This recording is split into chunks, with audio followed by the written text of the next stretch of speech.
байгаа. Одоо би яг ингэж яаж босноо та нарт зааж өгье.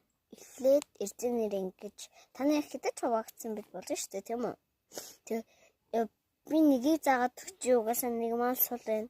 Тэгэд ингэж нүх гаргана. Тэгээд ингээд нүхлүүн доор гуусах хийгээд ингээд жоохон татчихна. Ингээд та нар над шиг ингээд үсээ боож болно. Нэг юм хоёр боож болно.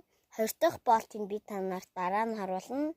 Тэгээд та нар ингээд урд юу нэг чоол гаргах чинь бүтлгүүч одоо ингээд манай Монгол зөндөө дээ шүү дээ. Тэнгүүтээ тэрийг ингээд нэвтийг авснаа. Ингээд нэвтийгдээд ингээд та нар ингээд